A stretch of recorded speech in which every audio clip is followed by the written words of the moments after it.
The massive creature stood nearly 15 feet tall at the shoulder, its obsidian fur rippling with bioluminescent patterns that pulsed like galaxies in the night sky. 6 glowing amber eyes surveyed the battlefield with calculated intelligence as the alien warships descended through the atmosphere. The beast let out a bellowing roar that shook the very ground beneath the human settlement. But Commander Marcus Red felt no fear. Instead, he placed his scarred hand against the creature's flank and whispered, "Remember when you were small enough to fit in my helmet, Shadow?" The giant wolf-like being lowered its massive head, gently pressing its muzzle against the human's chest in a gesture of profound bond. Together, they prepared to face an enemy that threatened to exterminate all life on Earth. No one would have believed that 17 years ago, this magnificent guardian had been a dying alien pup that fit in the palm of a weary soldier's hand. Before we carry on, please hit the subscribe button and let me know where you are watching from in the comments. The planet Arcturus IV had never known peace, at least not since humans had arrived. The air tasted metallic and acrid, a combination of the natural atmospheric composition and the residue from constant firefights. Red dust coated everything: equipment, uniforms, skin, becoming a second layer that marked every soldier stationed there. Private Marcus Reed wiped sweat from his brow as he huddled in his foxhole, the distant boom of artillery creating a perverse percussion that had become the soundtrack to his life. 23 years old, and already a veteran of 3 planetary campaigns, Marcus had the haunted eyes of someone who had seen too much. His once clean-shaven face now sported a patchy beard, and his standard-issue combat armor was scratched and dented from countless close calls. "How's the perimeter look, Reed?" Lieutenant Park's voice crackled through his comm unit. Marcus raised his thermal scanner, sweeping it across the rust-colored horizon where twin moons hung like watchful eyes in the alien sky. "All clear, ma'am. No Vraxian movement for the past hour. Stay sharp. Intelligence says they're regrouping for another push." The Vraxians. Humanity's first contact with an intelligent alien species had gone spectacularly wrong. What began as a resource dispute over mining rights had spiraled into a decade-long interstellar conflict that had claimed millions of lives across a dozen frontier worlds. The aliens were formidable opponents, taller than humans, with exoskeletons that provided natural armor and a hive-mind tactical approach that made them devastatingly effective in combat. Marcus's unit, the 87th Expeditionary Force, had been deployed to Arcturus IV 6 months ago to defend the human mining operations that supplied critical elements for faster-than-Burr light drive systems. The campaign had devolved into brutal trench warfare, with both sides claiming and losing mere kilometers of terrain at enormous cost. Night fell quickly on Arcturus IV, the temperature plummeting as the planet's weak sun disappeared. Marcus pulled his thermal blanket tighter around his shoulders, his breath fogging in the sudden cold. Sleep was elusive, even when exhaustion claimed him. Nightmares waited, populated by the faces of friends he'd lost and the aliens he'd killed. A distant, high-pitched wail cut through the night, different from the usual sounds of combat or the eerie calls of native wildlife. Marcus sat up, reaching for his pulse rifle. The cry came again, closer this time. "Did you hear that?" he whispered into his comm. "Negative," responded Corporal Zhang, stationed 50 meters to his right. "What did you hear?" "Not sure. Some kind of animal, maybe." Standard protocol dictated reporting any unusual activity, but something made Marcus hesitate. Curiosity, perhaps, or the simple human need for distraction from the monotony of war. He activated his night vision implant, the world shifting to shades of green as he carefully peered over the edge of his foxhole. At first, he saw nothing but the undulating terrain of the battlefield, pockmarked with craters and debris. Then movement caught his eye, a small shadow darting between rocks about 20 meters ahead in the no man's land that separated human and Vraxian lines. "I'm going to check something out," he murmured into his comm. "Negative, Reed. Stay in position," Lieutenant Park ordered. Marcus had always been known for his stubborn streak. "Just a quick recon, ma'am. Could be something important." Before his commanding officer could object further, he slipped over the edge of his foxhole and began crawling forward, staying low to avoid being silhouetted against the horizon. The red soil clung to his armor as he moved, using the scattered debris as cover. The wailing sound came again, clearly distressed and definitely closer. He found it huddled beneath the twisted wreckage of a downed Vraxian scout ship that had crashed weeks earlier. At first glance, it resembled a wolf pup from Earth. If wolves had 6 eyes arranged in a crescent pattern, short tentacle-like appendages sprouting from their shoulders, and fur that seemed to absorb light rather than reflect it. The creature was clearly injured, its breathing labored, and a viscous blue fluid seeping from a wound on its flank. It couldn't have been more than a few weeks old, its limbs still spindly, and movements uncoordinated. When it saw Marcus, it tried to bare its teeth in a threat display, but the gesture was undermined by a pitiful whimper. "What are you, little one?" Marcus whispered, inching closer. He had never seen anything like it during his time on Arcturus IV. His scanner identified it as biological, but not matching any known species in the database. Not Vraxian, at least, which was the immediate concern. The creature made another attempt to appear threatening, its fur bristling to reveal iridescent patterns beneath the black surface layer. A sudden explosion lit up the night sky, followed by the distinctive whoosh of incoming artillery. The Vraxian offensive was beginning. Marcus knew he had seconds to make it back to his position before the area became a kill zone. Without thinking, he scooped up the alien pup, ignoring its weak attempts to bite him. "Looks like you're coming with me," he muttered, tucking the creature inside his jacket as he scrambled back toward friendly lines. He dove into his foxhole just as the first energy shells began impacting the terrain, sending geysers of red soil into the air. The pup trembled against his chest, its 6 eyes wide with fear. "What the hell is that?" Zhang's voice came through the comm as Marcus reported back in position. "Down to local," Marcus replied, examining the creature more carefully now that they were relatively safe. "It's wounded. Are you insane? It could be dangerous, or worse, a Vraxian trap." Lieutenant Park cut in, her voice sharp with authority. "Reed, explain yourself immediately." "It's just a pup, ma'am. Some kind of native species, I think. It's injured and would have died out there. This isn't a rescue mission, Private. We're not here to collect strays." And Marcus knew she was right, but something about the creature's vulnerability struck a chord within him. In a war where he had seen so much destruction, the simple act of saving something felt like a rare chance for redemption. "I'll take full responsibility for it, ma'am. It won't interfere with my duties." There was a long pause before Park responded. "We'll discuss this after we survive the night. Focus on the Vraxians for now." The battle raged for hours, with enemy forces pushing hard against their defensive line. Marcus fought mechanically, years of training taking over as he fired his pulse rifle at the shadowy forms charging their position.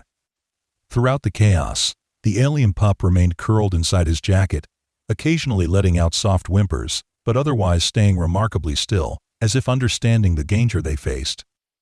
By dawn, the Vraxian attack had been repelled, but at a heavy cost. 3 soldiers from their unit were dead, and several more wounded. As the medical teams moved among the survivors, Marcus finally had a chance to properly examine his new companion. In the light of day, the creature appeared even stranger than it had by night. Its fur was a deep black that seemed to swallow light, but when it moved, subtle patterns of blue and purple rippled across its surface like oil on water. The 6 amber eyes blinked independently of each other, giving it an unsettling gaze that could look in multiple directions at once. The tentacle-like appendages on its shoulders, which Marcus had initially mistaken for some kind of parasites, appeared to be sensory organs that twitched and extended toward any new sound or movement. The wound on its flank was ugly, but didn't appear immediately life-threatening.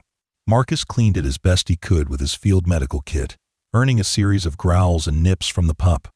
"You've got a attitude for something so small?" he said, offering it water from his canteen. The creature sniffed suspiciously, before lapping at the liquid with a forked tongue. Lieutenant Park found him like this, crouched beside his foxhole with the alien pup. She was a compact woman, with close-cropped hair, and a perpetual frown that had deepened during their months on Arcturus IV. She studied the creature with clinical detachment. "So, this is what you risked your life for," she said. Marcus straightened to attention. "Yes, ma'am." "Any idea what species it is?" No ma'am, nothing in our database matches. Park crouched down, careful to maintain her distance from the pup. The xenobiologists at Central Command might be interested. Could be an undocumented native species. Or it could be someone's pet, Marcus suggested. Maybe even Vraxian. Park shook her head. Vraxians don't keep pets. They barely tolerate each other outside of combat formations. She stood, brushing dust from her armor. I should order you to destroy it. For all we know, it could be carrying pathogens or tracking devices. Marcus tensed, his hand instinctively moving closer to the pup. With respect, ma'am, I don't think that's necessary. Our scanners would have picked up any tech, and our environmental suits protect against biological threats. To his surprise, Park's expression softened slightly. We're being rotated to the central base for 3 days of AR starting tomorrow. Take it to the science division there. Let them examine it. After that, it's their problem. Thank you, ma'am. As she walked away, Park called over her shoulder. And Reed, if that thing eats anyone's rations or equipment, it's coming out of your pay. The next 24 hours were among the strangest of Marcus's military career. The alien pup, which he had begun mentally referring to as Shadow due to its light-absorbing fur, was a source of endless fascination for the battle-weary soldiers. Some kept their distance, suspicious of anything alien in a war against aliens, but others were drawn to the creature's otherworldly appearance and surprising intelligence. Shadow refused to eat standard rations, but showed great interest in the local insect life, hunting small multi-legged creatures that scuttled through the dust with surprising agility for an injured animal. Its wound seemed to be healing at an accelerated rate, the blue fluid clotting and forming a protective crust by nightfall. Most remarkable was how quickly the pup bonded with Marcus. It followed him everywhere, climbing into his lap during quiet moments and curling up against him during the cold night. When he was on watch, Shadow would sit alert beside him, its multiple eyes scanning the darkness with an intensity that made Marcus wonder if its vision extended beyond the human spectrum. Never seen anything like it, said Corporal Zhang, watching as Shadow pounced on a rock, apparently practicing hunting techniques. Think it's sentient? Hard to say, Marcus replied. Smart, definitely. But it's still just a baby, from what I can tell. The rotation to Central Base came as a welcome respite from the front lines. The base was the largest human installation on Arcturus IV, a sprawling complex of prefabricated buildings and defensive barriers that housed several thousand military personnel and civilian contractors. It was as close to civilization as one could get on this harsh frontier world. Marcus reported to the science division as ordered, carrying Shadow in a makeshift sling. The pup had grown noticeably in just 2 days, its legs lengthening and its movements becoming more coordinated. The scientists, starved for novelty in their sterile laboratories, greeted the alien creature with undisguised excitement. Fascinating specimen, said Dr. Elena Volkov, the head xenobiologist, as she scanned Shadow with various instruments. No match in our database of known Arcturus IV fauna. Could be from deeper in the unexplored territories, or perhaps even brought here from another world. Shadow tolerated the examination with surprising patience, though it maintained constant eye contact with Marcus, as if seeking reassurance. Is it dangerous? Marcus asked as Dr. Volkov took tissue samples and recorded measurements. All unknown life forms are potentially dangerous, she replied matter-of-factly. But this one seems to have imprinted on you, which is interesting in itself. Many Earth species do this with parental figures, but we've observed few alien species with similar behaviors. The examination concluded with more questions than answers. Shadow's biology was unlike anything in their record's internal temperature regulation that defied the normal rules of thermodynamics. A cardiovascular system with multiple redundancies and brain activity that suggested advanced processing capabilities. We'd like to keep it for further study, Dr. Volkov said, already typing notes into her tablet. Marcus felt an unexpected wave of protectiveness. For how long? Indefinitely, she replied, not looking up. This could be an important discovery. I'm due back at the front in 3 days. Now, Dr. Volkov did look up, her expression puzzled. You misunderstand, Private. We'll take the specimen from here. Your involvement is no longer required. Something in her clinical tone and the way she referred to Shadow as a specimen hardened Marcus's resolve. The thought of leaving the pup in this sterile environment, subjected to endless tests and treated as an object rather than a living being, felt wrong in a way he couldn't articulate. "With respect, doctor, I'd like to keep it with me." When she began to protest, he added, "Lieutenant Park assigned me responsibility for it. You can communicate any objections through the proper military channels." It was a bluff. Park had done no such thing, but it bought him time to leave the science division with Shadow still in his possession.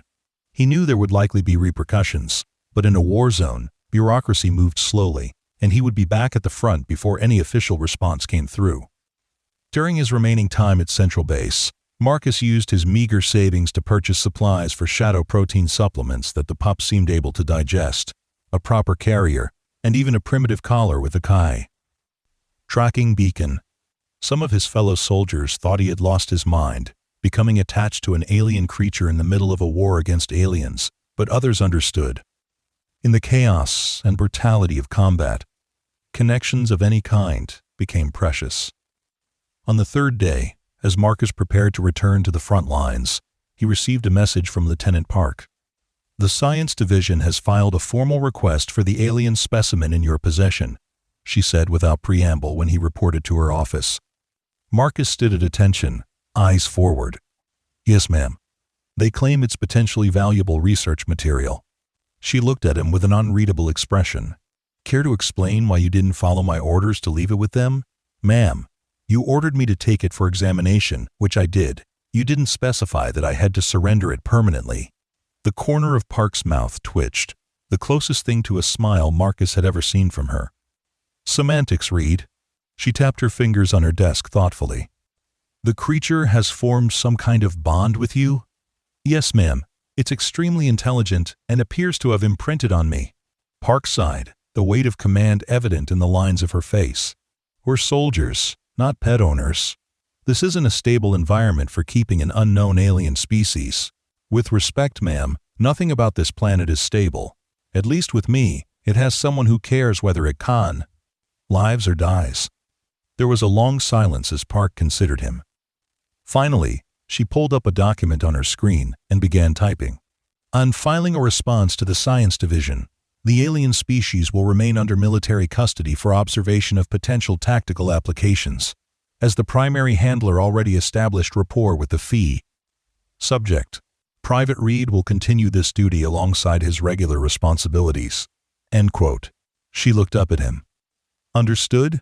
Marcus felt a wave of relief. "Yes, ma'am." "Thank you, ma'am." "Don't thank me yet, Reed. If that thing causes any problems or interferes with your duties, I'll personally deliver it to the dissection table." "It won't be a problem, ma'am." "My." Park dismissed him with a wave. As Marcus left her office, he couldn't help but wonder at his own actions. He had risked disciplinary action, potentially even his career, for an alien creature he had known for less than a week. Yet something about Shadow called to him, perhaps its vulnerability in a brutal world, or the simple, unconditional trust it placed in him. In a war that had stripped away so much of his humanity, this strange connection felt like something worth preserving. The return to the front lines brought Marcus and Shadow back to the grim reality of the conflict. The Vraxians had been pushing hard during the unit's absence, gaining ground and inflicting heavy casualties on the replacement troops. The atmosphere among the soldiers was tense, the brief respite at Central Base already feeling like a distant memory. Shadow adapted to the war zone with surprising ease. The pup had grown noticeably in just a few days since Marcus had found it, now the size of a medium Earth dog and much more coordinated in its movements. Its wound had healed completely, leaving only a faint pattern in its fur where the injury had been. Most remarkable was how quickly Shadow learned the rhythms and dangers of combat. It seemed to instinctively understand when to remain silent and when it was safe to move about. During Vraxian attacks, the creature would press itself into the earth of the foxhole, its fur shifting to match the reddish soil in a chameleon-like effect that Marcus hadn't observed before. "That thing is getting bigger every day," Zom commented as they shared ration packs during a rare quiet moment. "What are you feeding it?" "That's the strange part," Marcus replied. watching as Shadow stalked something unseen among the rocks nearby. "It barely eats the supplements I got for it. Mostly it hunts on its own, small stuff mostly. But yesterday, I saw it take down one of those larger lizard-like creatures that live in the craters." Zhang frowned. "Fast growth, adaptive camouflage, efficient predator. You sure it's safe to keep around?" Before Marcus could respond, Shadow returned from its hunt, dropping a small, squirming alien creature at his feet like an offering. The pup looked up at him with its multiple eyes, clearly seeking approval. "Good job," Marcus said, feeling slightly foolish talking to an alien as if it were a pet dog. But Shadow's posture changed immediately, a ripple of blue light passing through its dark fur in what he had come to recognize as a sign of pleasure. "I think we're safe," he told Zhang. "It sees me as part of its pack or something, maybe even as a parent." Zhang didn't look convinced, but didn't press the issue. Shadow had proven useful in other ways that had won over many of the initially skeptical soldiers. Its senses were extraordinarily acute, often alerting to Vraxian movements before their electronic surveillance systems did. More than once, its restless behavior had given them precious minutes of warning before an attack. 2 weeks after returning to the front, during a particularly heavy bombardment, Marcus discovered another of Shadow's unusual capabilities. An energy shell landed closer than any previous, partially collapsing his foxhole and sending superheated shrapnel in all directions. Marcus felt a burning sensation as a fragment sliced through his environmental suit and into his arm. Shadow, which had been huddled beside him, immediately approached the wound. Before Marcus could react, the creature extended one of the tentacle-like appendages from its shoulder. The tip of the appendage split open, revealing smaller filaments that produced a clear, viscous substance. Shadow applied this to the wound with surprising gentleness. The pain subsided almost instantly, replaced by a cool, numbing sensation. When Marcus examined the injury later, he found that the bleeding had stopped completely, and the edges of the wound were already showing signs of accelerated healing. "Some kind of medicinal secretion," Dr. Volkov said when he reported to the medical bay for treatment. She took samples from the partially healed wound with poorly concealed excitement. "This could be significant, Reed, if we can synthesize this substance." "It wasn't deliberate," Marcus said, feeling strangely protective of Shadow's abilities being exploited. "Just instinct, I think." Dr. Volkov gave him a penetrating look. "Everything in nature serves a purpose, Private. These biological capabilities didn't evolve randomly. I'd very much like to conduct more thorough examinations of your companion. We're needed at the front. Marcus replied firmly. Lieutenant Park's orders about Shadow's tactical observations still stand. Dr. Volkov didn't pursue the matter, but Marcus noted the calculating look in her eyes. He resolved to be more careful about revealing Shadow's unique abilities to others. As the weeks passed, Shadow continued to grow at an accelerated rate, soon reaching the size of a large earth wolf. Its intelligence developed just as rapidly. It began to understand complex commands, not just from Marcus, but from other soldiers it had come to accept as part of its pack. Its coloration abilities expanded, allowing it to blend nearly perfectly with any background. The tentacles on its shoulders grew longer and more dexterous, capable of manipulating simple objects. Most impressively, Shadow began to demonstrate an uncanny ability to predict Vraxian movements and tactics. It would become agitated hours before attacks that showed no electronic or visual signatures, as if sensing them through some means humans couldn't detect. Lieutenant Park, ever the pragmatist, recognized the military value of this and officially incorporated Shadow into their defensive strategy, assigning soldiers to watch for its warning signs. "I've never seen anything like it," Park admitted to Marcus during a strategy session. "It's as if it can sense their hive-mind communications somehow." 3 months after Marcus had found Shadow, the nature of the war on Arcturus IV changed dramatically. A massive Vraxian force overwhelmed the human defenses in the southern continent, capturing a critical supply depot and cutting off reinforcements to several frontline positions, including the 87th Expeditionary Forces sector. "We're on our own for at least 2 weeks, Park announced to the assembled soldiers. "Central Command is scrambling response forces, but until then, we hold this line or die trying." The Vraxians seemed to sense their vulnerability, launching larger and more frequent attacks. Days blurred together in a constant cycle of combat, brief rest, and more combat. Supplies dwindled, ammunition became precious, and the wounded had to make do with limited medical care. Through it all, Shadow proved invaluable. Now standing nearly as tall as a man at the shoulder, the creature actively participated in defense, its strength and speed making it a fearsome combatant. It could move silently through no man's land, gathering intelligence on enemy positions and returning undetected. Its ability to heal from injuries remained remarkable, and it began sharing its medicinal secretions more frequently with wounded soldiers, saving lives when medical supplies ran short. For Marcus, the bond with Shadow deepened through the shared crucible of survival. They moved together with the synchronicity of partners who could anticipate each other's actions without words. In quiet moments, the creature would rest its new massive head in Marcus's lap, its multiple eyes half closed in contentment as he stroked its light-absorbing fur.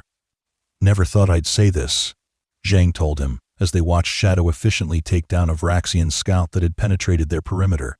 "But that alien of yours might be the reason we're still alive out here." The tide turned unexpectedly on the 100th day of their isolation. Shadow, which had been growing increasingly restless for several days, suddenly became almost frantic, pacing the trenches and emitting low, constant growls that set everyone on edge. "Something's coming," Marcus told Lieutenant Park. "Something bigger than the usual attacks." Park, who had learned to trust Shadow's instincts, ordered extra vigilance and redistributed their dwindling ammunition. "Whatever it is, we'll face it together." What came was not an attack, but a retreat. Vraxian forces began pulling back from all fronts, abandoning positions they had fought viciously to maintain. Confused but cautious, the human forces held their lines, suspecting a trap. 3 days later, they learned the reason for the sudden withdrawal. A massive vessel had entered the Arcturus system, not human, not Vraxian, but something else entirely.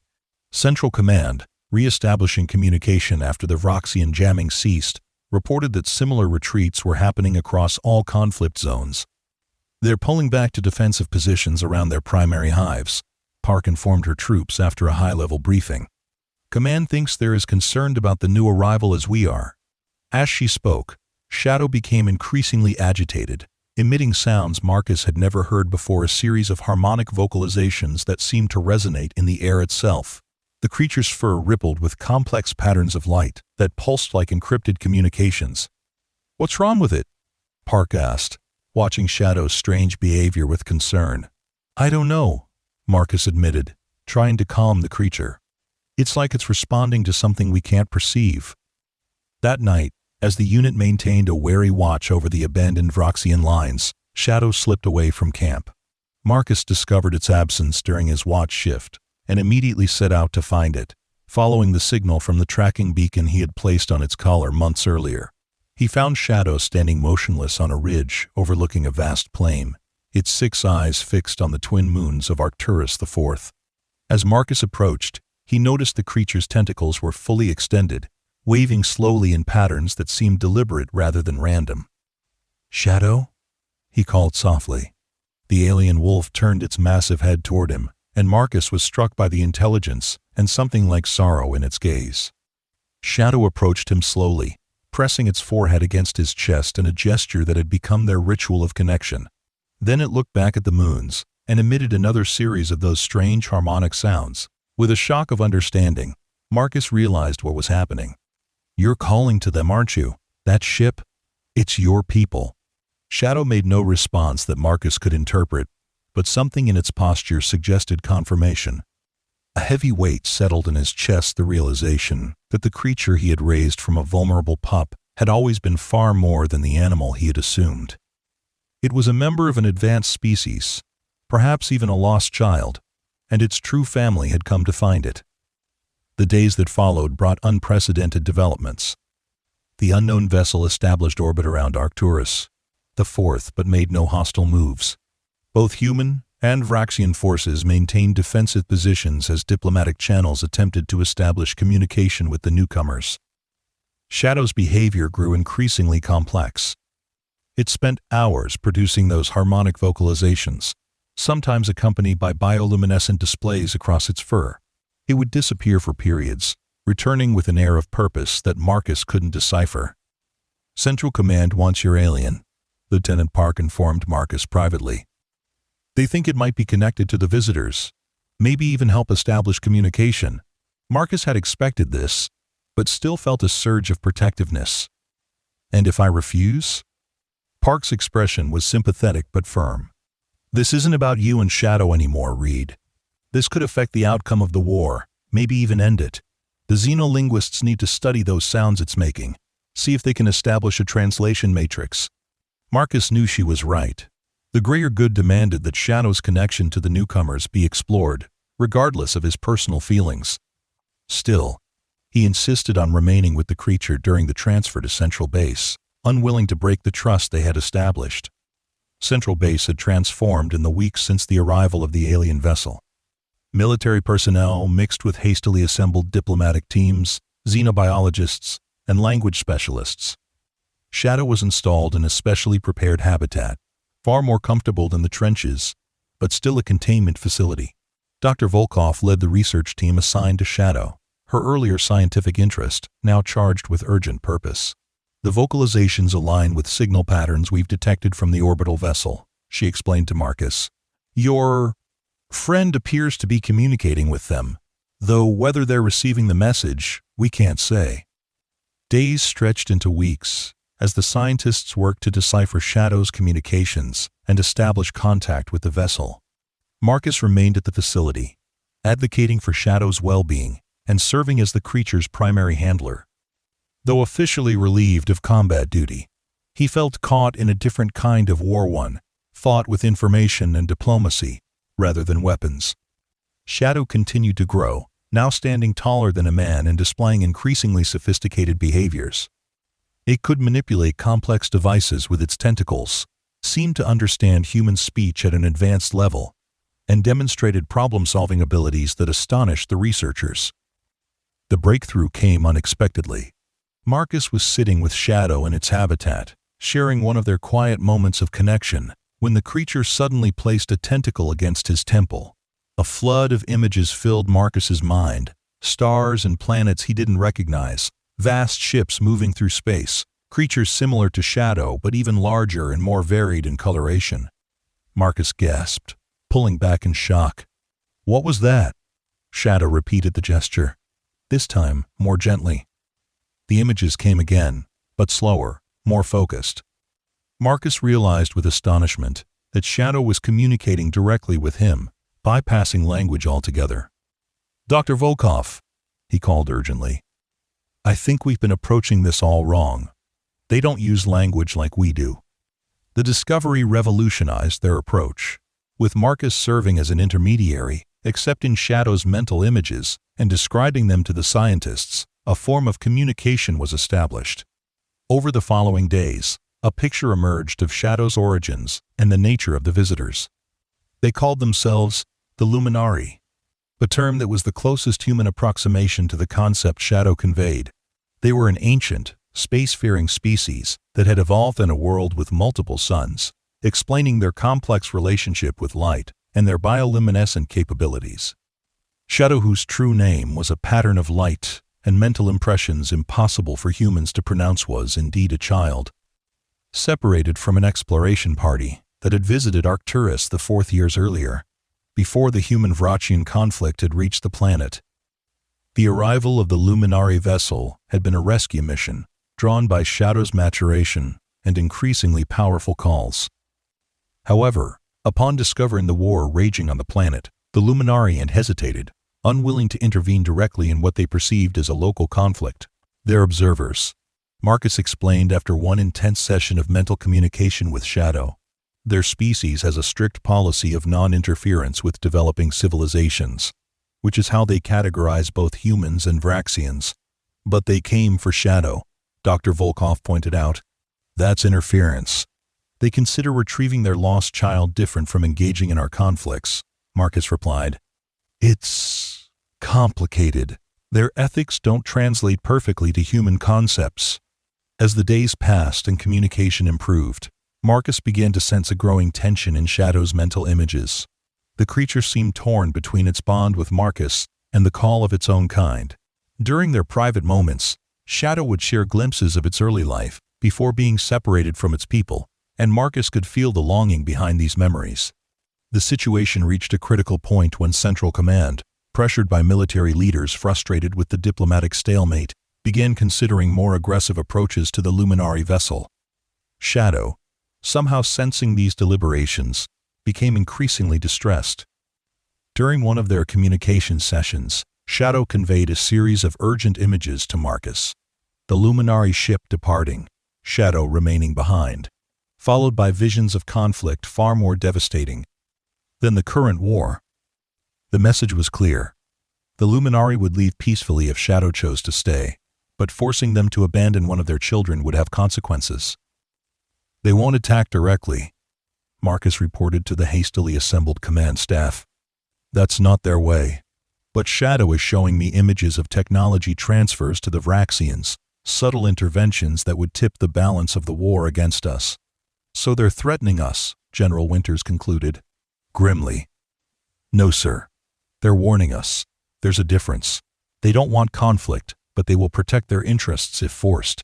The debate raged for hours, with military pragmatists arguing that one alien creature wasn't worth risking the entire war effort, while others insisted that establishing peaceful relations with an advanced species like the Luminari could provide benefits far outweighing the immediate tactical concerns.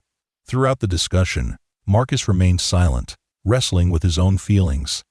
The thought of losing Shadow, who had become far more than a pet or even a friend, was painful beyond words. Yet he couldn't deny the creature its true heritage and family, especially when keeping it might lead to further bloodshed. When the meeting concluded without resolution, Marcus sought out Shadow in its habitat. The creature, now large enough to fill half the spacious enclosure, greeted him with the familiar press of its forehead against his chest, though Marcus had to bend slightly now to receive the gesture. "I need to understand what you want," Marcus said simply. "Not what your people want, not what humans want. What do you want, Shadow?" In response, Shadow placed a tentacle against Marcus's temple, but instead of sending images, it seemed to be creating a connection, inviting Marcus deeper into its mind than he had gone before. Marcus closed his eyes, surrendering to the alien perspective that opened before him. He experienced shadows, memories, the terror and pain of being separated from its kind, the confusion of a world at war, the sickness and weakness that had nearly claimed its life. Then came the moment of their meeting, seen through Shadow's multiple eyes, a strange biped creature reaching out not to harm but to help, providing warmth and safety when all seemed lost. Marcus felt Shadow's growth and development, the gradual awakening of intelligence and understanding. He experienced the creature's fierce loyalty, its willingness to fight, and possibly die, to protect him and the other humans it had come to consider its pack. But beneath these emotions ran a deeper current, longing for connection with its own kind, a biological imperative that called to the very core of its being. With startling clarity, Marcus understood that Shadow was torn between two worlds, the one it had been born to, and the one it had grown to love. The decision could not be made solely by humans, or solely by the Luminari. It had to be Shadow's choice. When the mental connection faded, Marcus found his face wet with tears. He placed his hand on Shadow's massive head, feeling the slight vibration of the creature's unique physiology beneath his palm. "I understand now," he said softly. "And whatever you choose, I'll support you." Shadow's 6 eyes blinked in sequence, a gesture Marcus had come to recognize as the equivalent of acknowledgement. The creature then turned its attention to the observation window, where several scientists and military personnel had been watching their interaction, and produced a series of complex light patterns across its fur. "It wants to address the leadership," Marcus translated, having gained new insight into Shadow's communication methods through their deep connection. Both human and Luminari. What followed was unprecedented in human history, a three-way summit between human military leaders, representatives of the Luminari who descended from their vessel in crystalline shuttles, and Shadow serving as a bridge between the two vastly different species. Through a combination of mental imaging, bioluminescent displays, and verbal translation by Marcus, a dialogue was established. The Luminari, revealed in person to be massive, graceful beings with the same light-absorbing fur as Shadow, but more developed tentacle arrays and complex bioluminescent organs, explained their perspective. They had been observing both humans and Vraxians for centuries, watching the development of both species with scientific interest, but adhering to their principle of non-interference. Shadow's presence on Arcturus IV had been accidental. A young explorer separated from its group during a routine biological survey years before the human-Vraxian conflict reached the planet. The Luminari had been searching for their lost child for years, finally detecting its mature communications once Shadow reached sufficient development. "They're offering us a choice," Marcus explained to the assembled human leadership. They recognize Shadow's bond with humans, particularly with me, and they acknowledge that Shadow is old enough to make its own decisions about where it belongs. General Winters leaned forward, his expression guarded. "And what happens if Shadow chooses to stay with us, or if it chooses to go with them?" Marcus received a complex series of images from the Luminari representatives. If Shadow chooses to return to its people, they will depart peacefully, maintaining their policy of non-interference. If Shadow chooses to stay, they request the right to visit periodically to maintain cultural connection, but they would respect the choice. "And the Vraxians?" asked Dr. Volkov. "What is their position on all this?" The Luminari shared images of their separate communications with the insectoid species. "The Vraxians fear the Luminari," Marcus translated. "They have legends of encounters with them from centuries ago, and consider them to be almost godlike beings. They've agreed to a temporary ceasefire while these negotiations continue." The discussion continued for hours, with Shadow's mental and bioluminescent contributions becoming increasingly sophisticated as it found ways to bridge the vast differences in perspective between humans. Luminari. Throughout the exchange, Marcus could sense the creature's internal conflict, the pull between biological kinship and emotional bonds. When the summit concluded for the day, Marcus found himself alone with Shadow in the habitat, both mentally exhausted from the complex translations. "You've grown up so much," Marcus said quietly, sitting beside the massive creature that once fit in his helmet. "From that tiny, sick pup to this diplomat between worlds." Shadow pressed its head against him in their familiar gesture of connection, then shared a series of images that took Marcus by surprise. Shadow returning to the Luminari vessel, but Marcus accompanying it. An invitation. "You want me to go with you?" Marcus asked, astonished. The images clarified not permanently, but as a representative, an ambassador of sorts. The Luminari were offering humans the opportunity to establish diplomatic relations, with Shadow and Marcus serving as the initial bridge between species. It was a profound departure from their traditional non-interference policy, influenced by the unique circumstances of Shadow's bonding with humans. "I'd have to discuss this with my superiors," Marcus said, though in his heart, he already knew his answer. After years of war and destruction, the chance to be part of something constructive, something that might benefit all of humanity, called to him in a way that military service never had. The proposal was met with mixed reactions from the human leadership. Some saw it as an unprecedented opportunity for technological and cultural exchange with an advanced species. Others, more cautious, feared it might be a sophisticated trap, or that sharing too much with the Luminari might somehow disadvantage humanity if the aliens decided to ally with the Vraxians instead. "This isn't about military advantage," Marcus argued during a heated strategy session.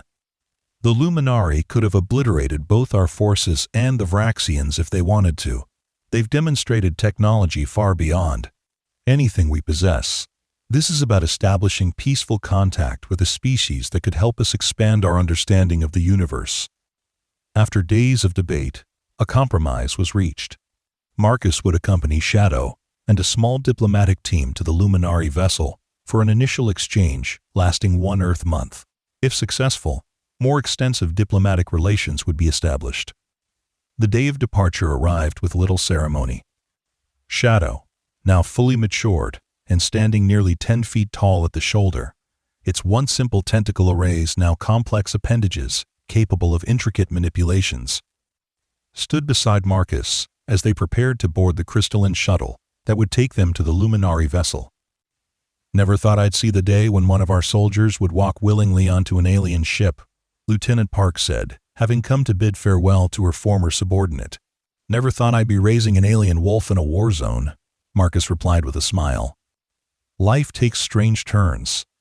Park nodded toward Shadow. "Take care of each other up there." The journey to the Luminari vessel passed in a blur of awe for the human diplomatic team.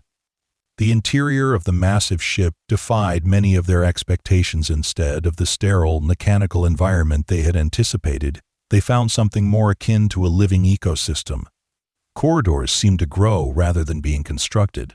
Light emanated from biological sources rather than artificial ones, and the very atmosphere felt charged with a vibrant energy that human instruments could detect, but not fully analyze. For Shadow, the return to its species environment triggered a new phase of development. Within days, the creature's bioluminescent capabilities expanded dramatically, allowing more complex communication with its kind. Marcus found their mental links strengthening rather than weakening, as if Shadow were growing into its role as intermediary between species. The month passed quickly, filled with careful cultural exchange and the establishment of preliminary diplomatic protocols. The Luminari, though reserved, showed genuine interest in human art, music, and philosophy, while sharing limited insights into their own ancient culture. When the time came to return to Arcturus IV, Marcus was surprised to find himself reluctant to leave. Despite the alien nature of the Luminari vessel, he had found a peace there that had eluded him during years of war. "We could stay longer," he suggested to Shadow during a private moment. "I'm sure the diplomatic team would agree to an extension." Shadow's response came not in mental images, but in a gentle nudge toward the shuttle bay, followed by a series of images that made Marcus's heart race. Vraxian ships moving in formation, weapons being prepared, a renewed offensive in the making. "The ceasefire is breaking," Marcus realized. "You've been monitoring their communications."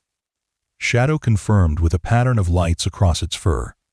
The message was clear: they needed to return, and quickly. Upon their return to Arcturus IV, they found the human forces preparing for what intelligence suggested would be the largest Vraxian offensive of the war. The month of relative peace had allowed both sides to regroup and reinforce, but the Vraxians, perhaps sensing that the Luminari presence might eventually tip the balance against them, appeared ready to launch a decisive strike. "They're targeting Central Base," General Winters explained during an emergency briefing. "Our intelligence suggests they plan to overwhelm our defenses with sheer numbers, then push toward the major mining operations. If they succeed, we'll lose our foothold on this planet entirely." Shadow, attending the briefing alongside Marcus, produced a series of urgent light patterns. Through their connection, Marcus understood immediately. "Shadow says there's more to it than that," he translated. "The Vraxians have been developing a new weapon during the ceasefire, something biological that targets human neurological systems. They plan to deploy it during the offensive." The revelation sent shockwaves through the command structure. Human forces had no defense prepared against such a weapon, and evacuation of all personnel from the planet would be impossible in the time frame they had. "Can the Luminari help us?" asked Dr. Volkov, looking at Shadow. Shadow's response was complex: a series of images showing the Luminari's policy of non-interference, balanced against their connection to Shadow, and, by extension, to humans. "They're hesitant," Marcus explained. "Direct intervention would violate their deepest principles. But," he paused as Shadow shared further images, "Shadow believes they might be willing to provide defensive technology, something to counter the biological weapon, if it's requested specifically to save lives rather than to gain military advantage." General Winters didn't hesitate. "Make the request. We need every advantage we can get." The days that followed were a blur of preparation and tension. The Luminari, after extensive deliberation, provided a limited defensive technology: atmospheric processors that could neutralize the biological agents the Vraxians had developed. They were careful to emphasize that this was not a precedent for ongoing military support, but a specific response to a threat against sentient life. As the Vraxian offensive approached, Shadow became increasingly restless. Through their mental connection, Marcus sensed the creature's growing concern, not just for human safety, but for something larger, a sense that the coming conflict represented a crossroads for all three species involved. The night before the expected attack, Shadow led Marcus to a secluded area outside Central Base, away from the preparations of attention. Under the twin moons of Arcturus IV, the creatures shared a vision more detailed and complex than any before the history of the Luminari's interactions with other species. The principles that guided their non-interference policy, and the rare exceptions they had made throughout their long history. "You trying to tell me something important?" Marcus said, struggling to process the flood of information. "Something about tomorrow," Shadow confirmed with a gentle mental touch, then shared a final series of images. Shadow fighting alongside humans, using abilities it had never revealed before, the Luminari observing from orbit, but not Pia, interfering directly. "You're choosing us," Marcus realized with a mix of awe and concern. "Officially, fully choosing humanity over returning to your people." Shadow's 6 eyes blinked in sequence yes. The creature then projected an image of itself and Marcus standing side by side against a backdrop of stars, a symbol of partnership that transcended species. "They'll allow this? Your people?" The response was affirmative, but tinged with complexity. The Luminari would respect Shadow's choice as an individual, though it represented an unprecedented situation in their cultural history. Shadow would be considered a bridge between species, rather than lost to its own kind. "Thank you," Marcus said simply, placing his hand on Shadow's massive shoulder. "We'll face whatever comes together."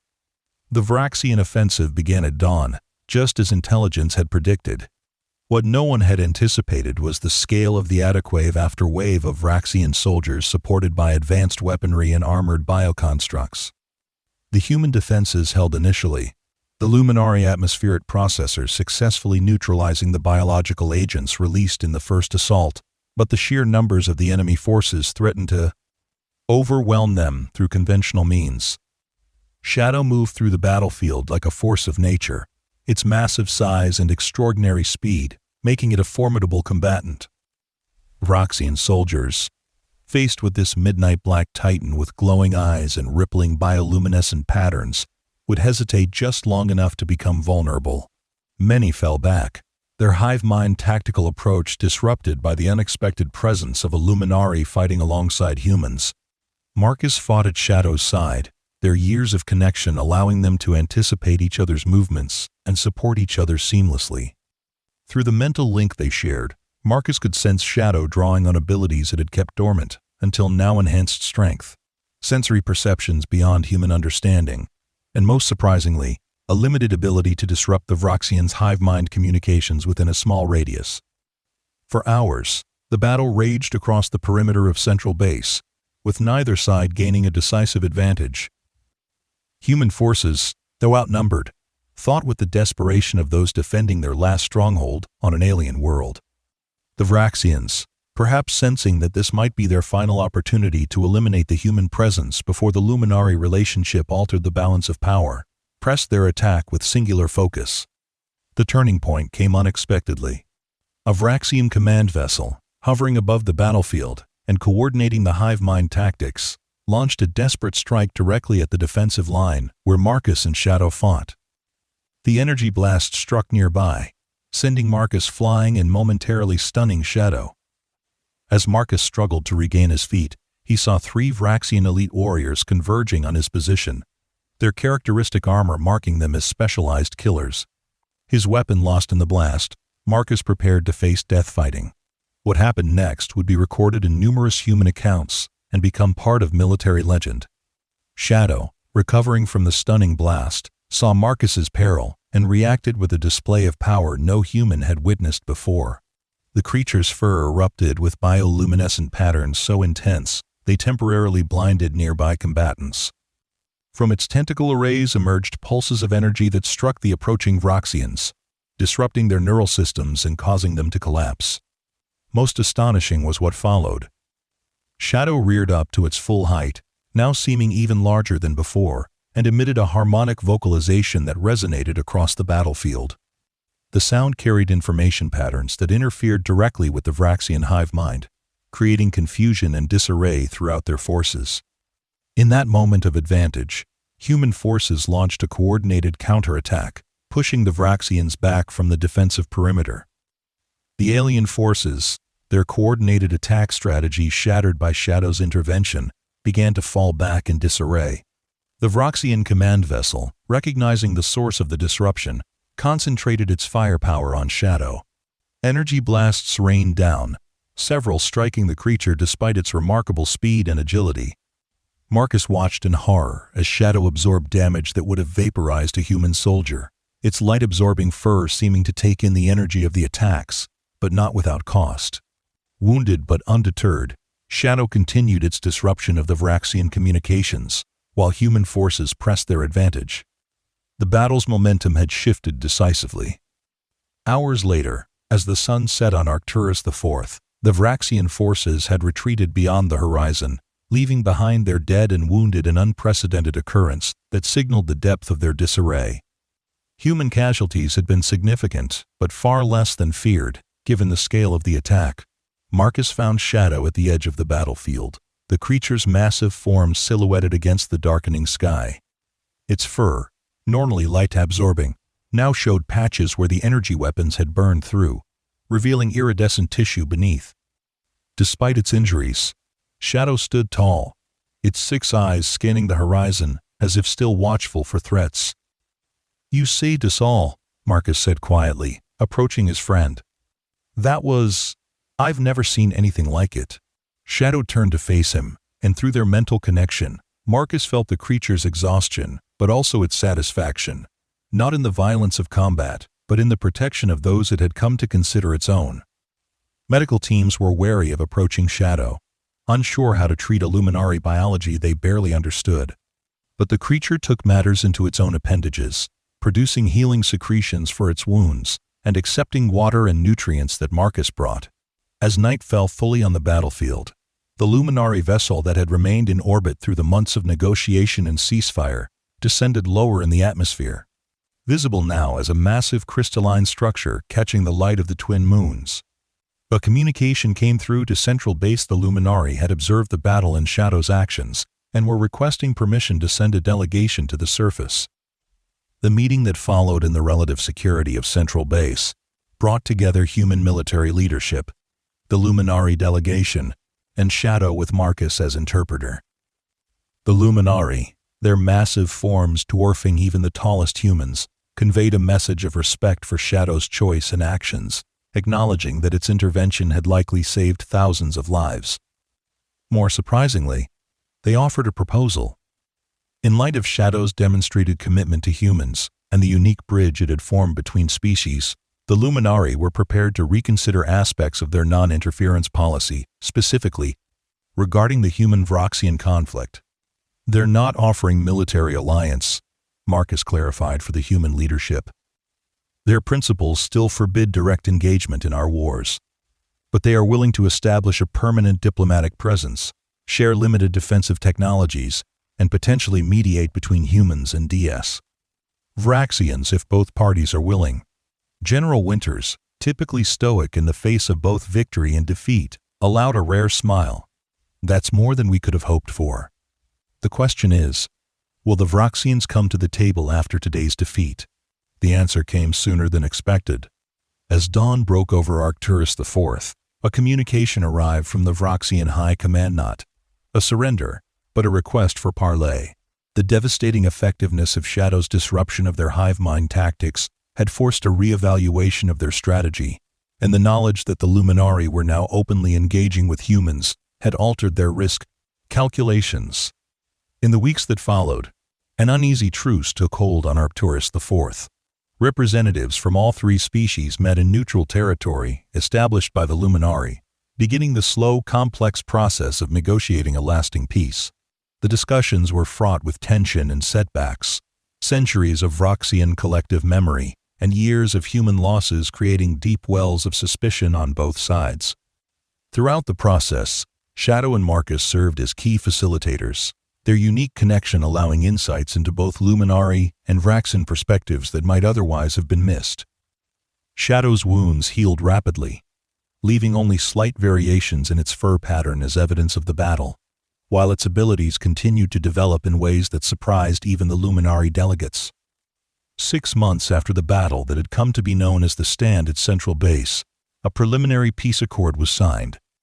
The terms were far from perfect, from any party's perspective, but they established a framework for resource sharing, territorial boundaries, and ongoing diplomatic relations that offered hope for an end to the Septi. Devastating conflict. For Marcus, the end of active hostilities brought both relief and uncertainty. His military service had defined his adult life, and the bond with Shadow had become the center of his existence. As the immediate crisis passed and more formal diplomatic structures were established, he found himself wondering about their future. "What happens now?" he asked Shadow, as they stood together on a ridge overlooking the vast plains of Arcturus IV, the same spot where Shadow had first called to the Luminari vessel almost a year earlier. Shadow's response came in images of stars and planets beyond Arcturus, of humans and Luminari traveling together, exploring and learning.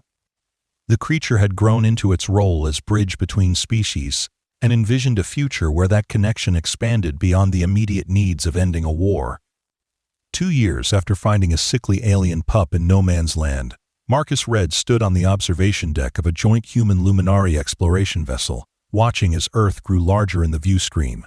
Beside him stood Shadow, now fully matured and standing 15 feet tall at the shoulder, its 6 eyes taking in the blue-green planet with evident curiosity. They were returning to Earth as part of the first official Luminari delegation to humanity's homeworld. Their mission, both diplomatic and symbolic, a demonstration of the possibilities that had emerged from an unlikely connection forged in the crucible of war. "Ready to meet the rest of my species?" Marcus asked, placing his hand on Shadow's massive flank. Shadow's response came not just in mental images, but in a harmonic vocalization that the human crew had come to recognize as an expression of affirmation and anticipation. The creature's fur rippled with bioluminescent patterns that spoke of excitement and readiness. As the ship prepared for atmospheric entry, Marcus reflected on the journey that had brought them to this moment. From a desperate soldier finding a dying alien pup, to standing as representatives of an interspecies alliance that had changed the course of the war and perhaps the future of humanity itself. It was a reminder that even in the darkest circumstances, compassion could create connections that transcended the boundaries of species and conflict. Shadow pressed its massive head gently against Marcus's chest in their familiar gesture of connection, and through their mental link, Marcus felt the creature's simple truth. They were family, forged not by blood but by choice, by survival shared, and by a bond that had grown strong enough to bridge worlds. As Earth came into full view, Shadow's 6 eyes fixed on the approaching planet, and Marcus felt the creature's silent promise. Whatever challenges awaited them on this new world, they would face them together, human and band, Luminari, forever connected by the unlikely friendship that had begun in the red dust of a war-torn planet light years away. The massive creature that had once been a sick, abandoned pup had indeed become the savior of Marcus's people. But more than that, Shadow had become a symbol of the potential for understanding across the seemingly insurmountable divide of different evolutionary paths, different biologies, different worlds. In sating each other, they had opened a door to a future neither species could have imagined alone.